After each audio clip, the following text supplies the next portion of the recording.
you can be worried about and watch how this might unfold, and also simultaneously be worried about domestic issues. It's not one or the other. I know the Ann Coulters of the world would love for you to think that, but it's not. So we're going to get into all of that. I was never in this to make friends.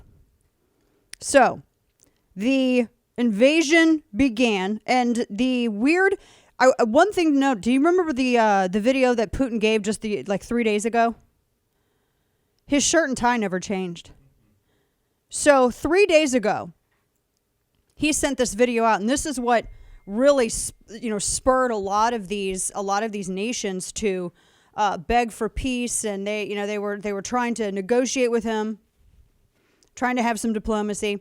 He had his mind already made up, because the statement that he released, or the broadcast that took place at 1 o'clock our time this morning, it was Putin, and he was in the same damn tie. Same setup, and when I first saw it, I thought, is this old footage? That was my first thought. I thought, is this old footage? This isn't new. He's not live. This looks weird.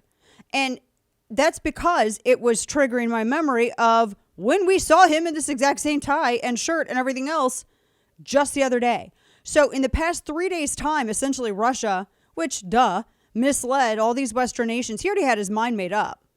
But so he ran this second part this morning, and they pretended it was a live broadcast because Pravda, and threatened that Americans will feel the consequence of sanctions. We don't have to.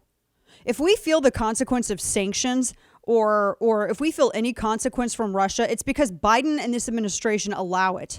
And I'm going to explain it in such excruciating detail. It's because they would allow it.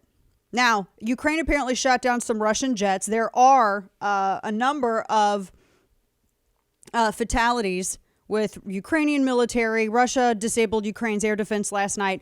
Russian forces were trying to seize this energy plant. Apparently, they were effective in doing it. They were also going after this Chernobyl plant. Not like Chernobyl. They were going after this plant to try to get some of this nuclear, and people were worried about the concrete protectors for the nuclear waste. So a lot of things have unfolded in the past 8 hours.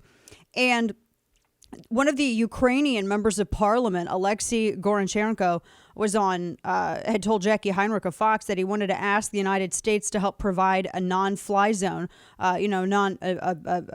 basically restricted airspace over Ukraine.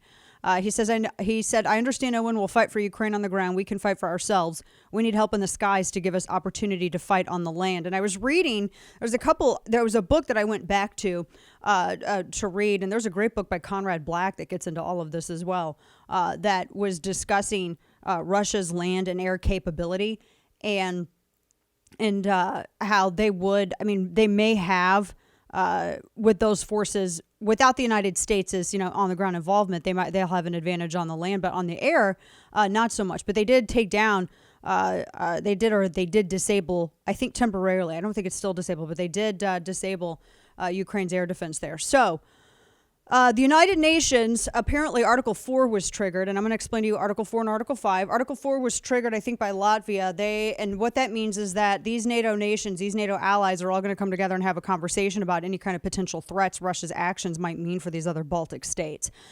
So apparently that's something that's on the table. I don't think there's a timeline on that.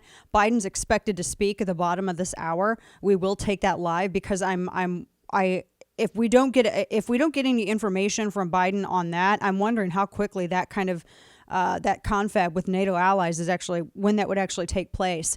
But Biden was asleep last night. I guess he fell asleep after Matlock. Nothing happened. They said more sanctions are going to come, but we haven't heard of anything. Haven't heard of any more sanctions.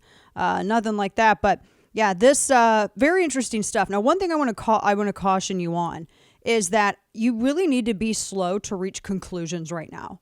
You need to distrust, honestly, initial reports and hold the line of mental sanity. You really do, because there are a lot of players, and please hear my warnings on this. This is just me giving you advice. And they're not all just on the left. They're on the right too. They're hysterical, and they would love to wind everybody up into a fit over sending ground forces to Ukraine, which you know my position on this.